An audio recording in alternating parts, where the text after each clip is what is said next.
So 3 really important things in your prayer life. Number 1 is knowledge of God, because all of his promises are predicated on how well you and I know him. Number 2 is out of the abundance of this knowledge of God, now you can utter some words. You can say the things that you need to say to him according to his will. And then number 3 is you're going to take action in the direction of your expected end. You're going to take action in the direction of the destiny God has called you to, because he has already placed everything you need for life and godly living along the path of your destiny. Don't be the Christian who is standing here looking for God's answer here when what he has for you is ahead of you, because you didn't take action.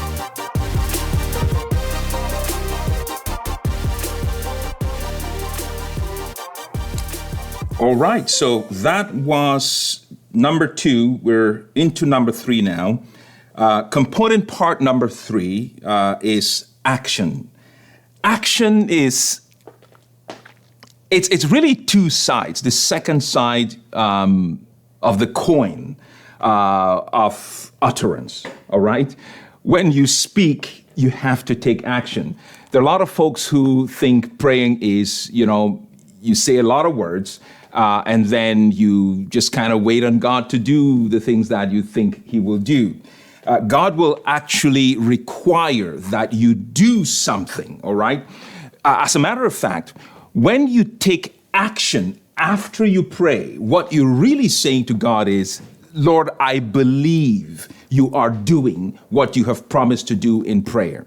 When you pray and do nothing, what you're saying to God is, sir, thank you, but I really don't believe you're going to do what you've asked me to pray about. All right. So action it supports how well you believe in the prayer that you have just prayed. And I write about this quite a bit in Radical Prayers, Radical Results. In 2 Peter chapter 1, verse 3 to 10, God says that he has already provided everything we need for life and for godly living. So God has already made provision for us. So your praying is and taking action, it's not so that God can now go and create some things just for you. It is so that you can see the manifestation of the things that God has already provided for you. So action is so important, because if you don't take action, nothing happens. Let me just put it bluntly to you. If you pray and don't take action, nothing happens, because God needs you to be moving. In 2 Chronicles chapter 20, King Jehoshaphat, one of the great kings of Israel, he was surrounded by his enemies. And they were great enemies, more than one. And so Jehoshaphat took a survey of the land, and he knew immediately that if God did not get involved, they would be wiped out. So what did he do? He went into prayer and fasting and asked all of his people, the whole nation, to get into prayer and fasting. And they cried out to God and said, Lord, if you don't get involved, we are finished. So God said to Jehoshaphat, okay, I'll take care of you, but this is what you have to do. You are going to get up and prepare yourself for battle. What you're going to do is you're going to put your praise and worship people, the people who lead in song, you're going to put them at the front. They're going to be praising and worshiping me, and you're going to get dressed and ready for battle, all of you and your armies, and you're going to go out to meet your enemies at the designated place to do battle. And God could have said to Jehoshaphat and his people, listen, don't worry about it. I am God. I'll go take care of it because you're my people. But no, that's not what he said. He said, you have to get up, dress as you're going to war, put the prayer people, the people who sing in front, and you go to meet your enemies. But guess what? By the time, see, Jehoshaphat, first of all, did exactly what God had asked him to do. Got dressed for battle, pick up their swords, got the prayer and worship team in front, and they went out to meet their enemies. But guess what? By the time they got there, their enemies, God had confused them and they killed themselves. So when Jehoshaphat and his people got there, all they did was gather the spoils from their enemies. So action is absolutely necessary. It is crucial. It is important. God is going to answer your prayer, but you have to be going in the direction, okay, of your prayer. I'm from Cameroon, West Africa, and soccer, well, we call it football. That's the real name for it, you see. Soccer, football, it is like the national pastime, all right? So even guys like me who can, I can't brag of having any serious football skills, but we grew up playing it. So yes, I can do a dribble and I can score the ball as well. But this is the thing. When you're playing soccer, all right, and you are the guy, the goalpost is destiny, right? When you play soccer, it's not just to kick the ball around, it's so that that ball can ultimately make it into the goalpost. That is the ambition when you play. And so you could say that is destiny. If you are going to be the guy who's going to put the ball in the net, you can't stand in the back of the field, right, and ask for the ball to be sent to you. You have to be the guy who is on his way or her way to the goalpost. You have to be in action. You have to be heading in the direction of the goalpost because you are expecting to go and put a ball in the net. And when people see you and they see you're nicely positioned and you're getting into the place where you can actually put the ball in the net, they tend to send the ball to you. So you can't be standing at the back of the field and saying, send the ball to me. This is what is happening with a lot of believers. God is sent, because according to 2 Peter chapter 1, 3 to 10, he has already provided what you need for life and godly living. But God has what you need positioned over there along the path of your destiny. You are supposed to be heading towards it. But here you are standing with a deer in the headlight syndrome, waiting for the ball to be sent to you. And God is saying, son, daughter, move. I have sent what you need. It's over there.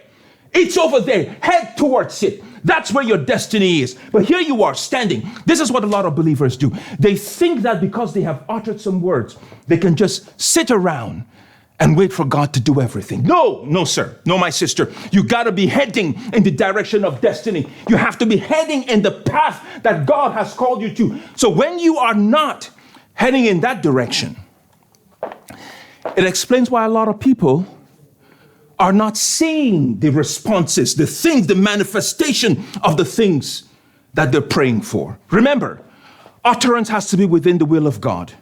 But you have to take action. Let me give you some additional scriptures to help you. Needless to say, King Jehoshaphat and his people, they had an amazing victory that day. They took action after they prayed, all right? In Joshua chapter 3, verse 13 to 15, this is when the Israelites were going into their promised land. They got to the river Jordan, and when they got to the river Jordan, I mean, God could have sent them into Canaan at any other time, but he sent them to cross into their promised land at the very time when the river Jordan was at flood stage. It was wild, it was rough, and it was high. There was no way that they could have crossed into the promised land. And so they were there, and they were puzzled. But God said to Joshua, you guys get into the promised land. I've already given it to you. But this is what he said to them. You're going to get the priests to carry the ark, okay, of the covenant, and they are going to go to the very edge of the river Jordan that was at flood stage. And the moment their feet touched the water parted. This is to say, I'm telling you, when I started writing this book, Radical Prayers, Radical Results, in all the books that I have written, I could have summarized everything that was in my mind in like 4 or 5 pages. But the moment you make the commitment to God that you're going to trust Him to supply what you need, and you take that step of faith, He comes in and does what needs to be done.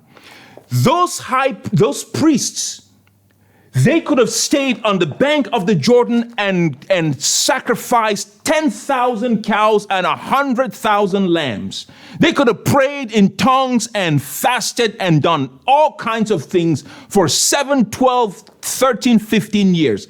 They would never have entered their promised land. They would never have. They had to take action and trust God and moved in the direction of destiny and took the first step, even though it looked absolutely impossible.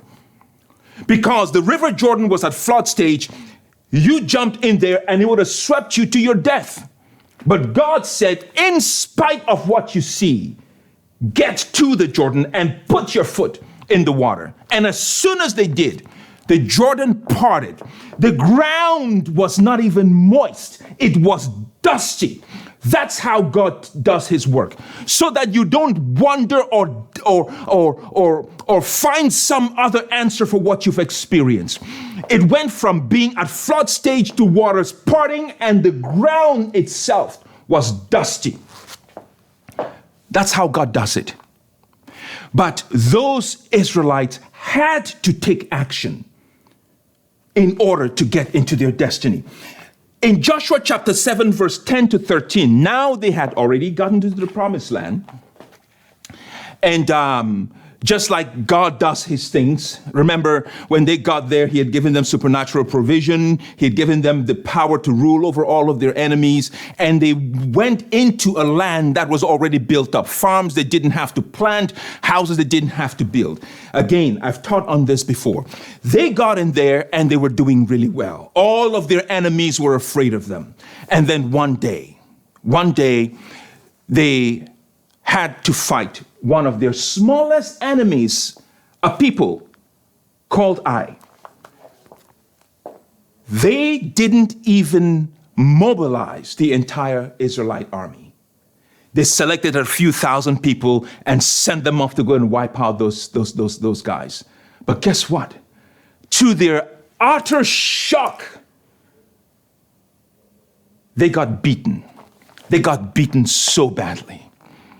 And so Joshua is on his knees in Joshua chapter 7, and he is crying out and saying, God, you brought us all of this way.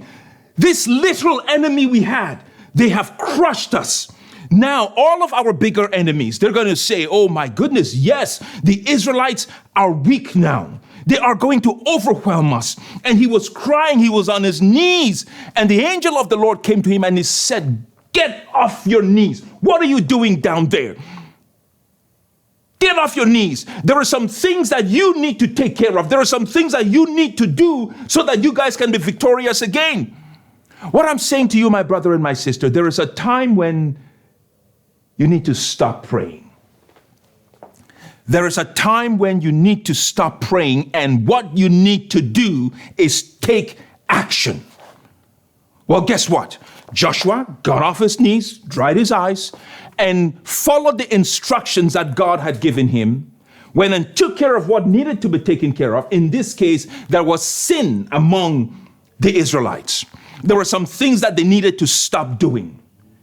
If you are believing for prosperity and increase in your life, then maybe you need to stop stealing from your workplace. Maybe you need to stop billing for time that you never put in. Maybe you need to stop causing so much problem in your family. Maybe you need to become a kinder person, a more forgiving person. There might be some things in your life that you need to deal with, and then come back to God and see Him manifest in your life by answering your prayers. So you need to be very careful. Joshua got off his knees, stopped praying, wiped his eyes, went and took care of what he needed to take care of, the sin that was among the Israelites, and then he came back and they were victorious. Action, my friends, it is crucial for the manifestation of your prayer. You don't just utter those powerful words and then stay quiet and dormant. No, you have to take action to your expected end. You have to be moving in the direction of what you expect God to do. If you were thinking you need a house, you want to own a house, you don't do that by fasting and praying on your knees. You pray, yes, but you have to get out there, get yourself a real estate agent and start looking for places. That's what you do. When Naomi and I bought that house, when we signed the paper, we didn't know where the money was going to come from. Now, listen to me. You don't go and do because you said Brother Sam and Sister Naomi did. Don't do that now, okay? You have to have revelation. You have to be in the place of that deep intimacy with God. You have to understand how prayer works, all right? Now, if you're believing God for a husband, well, listen, you got to stop hanging out with the wrong people. If you're believing God for a wife, maybe you need to clean up that car with that old McDonald's box and old coffee cups and all the snack wraps that are in there. Maybe you need to clean up a little. You know what I'm saying? Get some fresh clothes. Don't just pull it out of the old bin with dirty things and put it on. You know, maybe you should pull up your pants a little if you're looking for a respectable, godly woman in your life. And not try to be a bad boy or be a bad girl. You have to prepare yourself because you are expecting something. I remember when my son was still living at home, and man, these kids, it happens everywhere. Where his took off his pants, that's where it stayed. And the things, game consoles, everything was everywhere. And then one day, my wife and I got in the house, and my goodness, we heard the vacuum going. We were very confused. We got into this young man's room. The place was sparkling clean. we thought something was wrong. And then we got revelation. He had met the woman that he was going to be marrying. And all of a sudden, he felt this need to clean up and to take care of things and to prepare himself. He took action. That's how it works. That's how it works. So, if you are expecting that the prayers you have prayed, God is going to answer those prayers, you have to begin to act as though you expect God to answer those prayers. It says to him, Daddy, I trust you. So that is component part number 2. We could talk a little bit more, but let me end this here. So we talked about utterance, the power of words, and we talked about taking action. Now, I'm going to give you component part number 1. Remember, we didn't do this chronologically. We talked about 2, we talked about 3, but component part number 1, it is number 1 because it's the most important. It is number 1 because everything else, it actually is the foundation of your prayer life. It carries everything else, all right? It is knowledge of God. The most powerful thing you need to know in your prayer life is God himself, the one to whom you pray. I have searched through the scriptures and I have come to realize that all of God's promises to his people are predicated on how well we know him. I talked about 2 Peter chapter 1, verse 3 to 10 previously, where it says that God has given us everything we need for life and godly living. But it also says it is through our knowledge of him. Because the truth is this, if you don't know God, how do you know what promises he says he has made to you? If you don't know God, how do you know what you can ask of him? If you don't know him, how do you know what he likes and doesn't like? What kinds of prayers he will answer and the kinds that he will not answer? You have to know God. Listen, I have talked many times about how, my wife and I, we were married for 12 years and then I left. I was gone for 5 years. Okay? There were some issues in our marriage. We were not saved. We were not Christians at the time. And I busted out because I couldn't deal with it. And I left 5 years. My wife subsequently became saved, born again, follower of Jesus Christ. And then she learned to pray and started praying. But guess what? She prayed for year 1. I never came back. Prayed year 2. I never came back. Year 3, year 4. It was towards the end of the 4th year, going on year 5, I had now become saved, a follower of Jesus Christ, and I was listening to what the Holy Spirit was saying, and God turned my heart back towards my wife and put a new love for her in me. And so I came back. But guess what? If Naomi had prayed year 1, maybe year 1.5, maybe year 2, if she had gone that far and I didn't show up, she could have just gone and found herself somebody else. Just a beautiful woman. There were a lot of men who wanted to be with her. She could have just picked one of them and moved on. But she knew what the promises of God were concerning her. She knew him and him saying to her that if you pray at 1 John chapter 5:14, if you pray to God according to his will, he hears you. And because you know that he hears you, you know you have what he's asked of you. 2 Peter chapter 1, 3-10 says, God has already provided you with everything you need for life and godly living, but you have to get into this through your knowledge of him. This is what it says in Proverbs chapter 9, verse 10. Proverbs chapter 9, verse 10 says,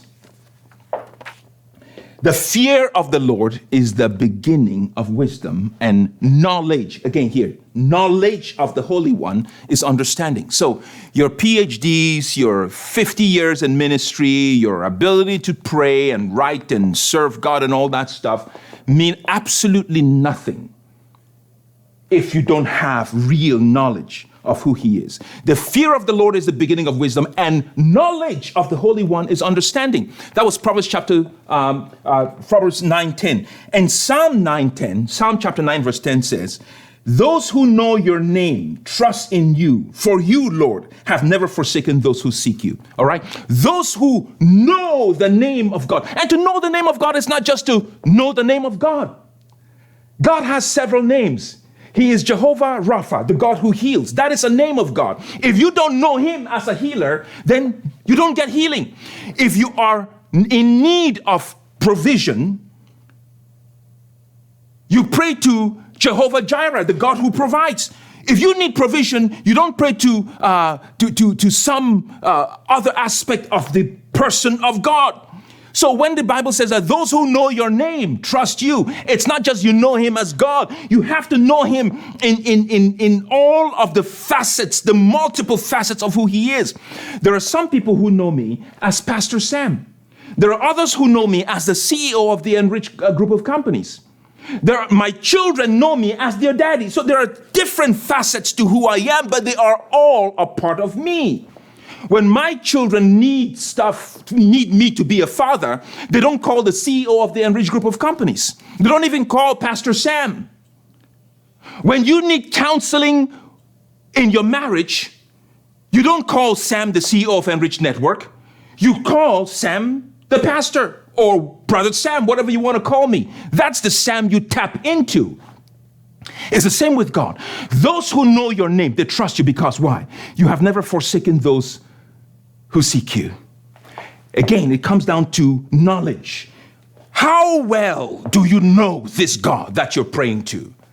How well do you know him? Now, some of you may be offended thinking that you know him, but no, you lie. You don't know the God that you claim to serve. You may know of him. You may know a part of him, but you don't know him as a man should know the God that he serves. Listen to me.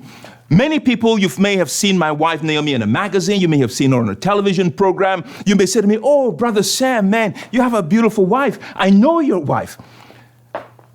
But how well do you know her? Do you know that my wife doesn't drink coffee because caffeine doesn't do well with her? Do you know that I don't bring my wife roses on Mother's Day or on Valentine's Day? I buy her orchids because that's what she prefers.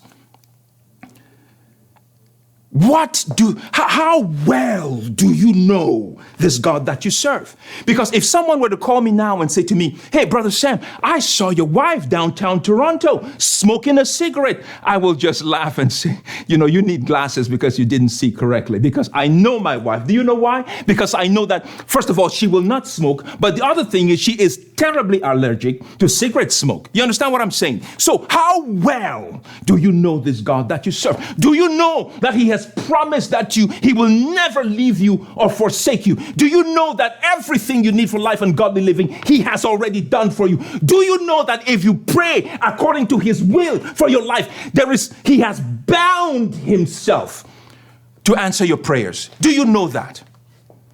You see, this is important. How well do you know the God you serve? Because you could be missing out on your destiny. You could be missing out on what God can do for you simply because you don't know him. You're like that person who, if Naomi had opened the window, prayed after year 1, looked and didn't see me. So many people come to the edge of their breakthrough. You have prayed, you have believed God, prayed and believed God. And then one day you open the door and you look and you don't see the answer to your prayer. And you turn around and abandon all that you have been working for when you were really at the very edge of your breakthrough. And that only happens because you don't know the God that you serve. So 3 really important things in your prayer life.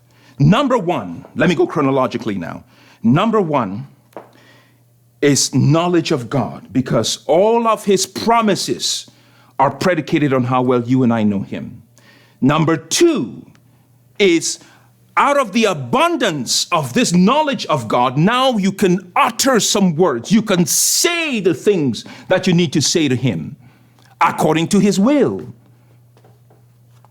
And then number 3 is you're going to take action in the direction of your expected end. You're going to take action in the direction of the destiny God has called you to, because he has already placed everything you need for life and godly living along the path of your destiny. Don't be the Christian who is standing here looking for God's answer here when what he has for you is ahead of you because you didn't take action. Father, I thank you. I pray for your children that your word will enrich their spirits, that their knowledge of you will increase as they press in and seek after you, that they will utter powerful words of destiny and take action to indicate that they expect you to respond to their prayers according to your word and according to your will. Father, we lift up your name. We give you praise. We give you glory and honor. In Jesus' name we've prayed. Thank you so much. God bless you.